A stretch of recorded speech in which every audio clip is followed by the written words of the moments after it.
Hello friends, नमस्ते प्रणाम। हमारे चैनल में आप सभी फ्रेंड्स का स्वागत है और अभिनंदन है। तो हम लोग बहुत ही पारंपरिक छठ पूजा गीत लेकर आए हैं। अगर अच्छा लगेगा तो लाइक शेयर सब्सक्राइब जरूर कीजिएगा और कमेंट बॉक्स में जय छठी मैया लिखना ना भूलिएगा। तो चलिए सुनाते हैं। जय छठी मैया। जय छठ मैया। ली बाला पोतल कोठरिया, सासुजी सुपुली साजाय, सासुजी सुपुली साजाय, जोड़े जोड़ सासु पावा साजावली, हम केवड़िया धइले खाड़, हम केवड़िया धइले खाड़, जोड़े जोड़े फलवा सजवली, हम केवड़िया धइले खाड़, हम केवड़िया धइले खाड़, केतन सजैबू सासु दाउरावा, हम नहीं जाइब छठिया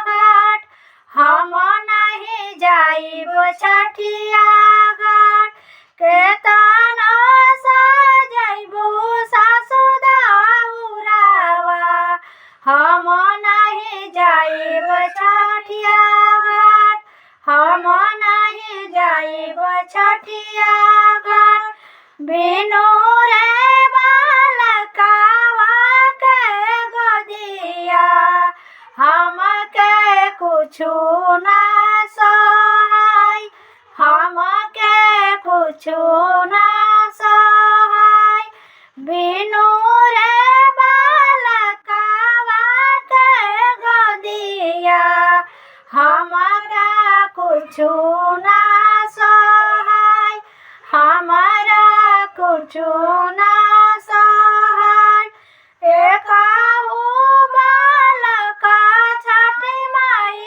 देहती, करती छठिया बरत, करती छठिया तोहार, एकाहू बालका छठी माई देहतू, करती बठिया तोहार, करती छठिया तोहार, एकाहू बालका आदित्य मल देतै, करती छठिया तोहार, आईती छठिया के घाट, जोड़े जला सुपावा सजाईती, देती अर्घा तोहार, देती अर्घा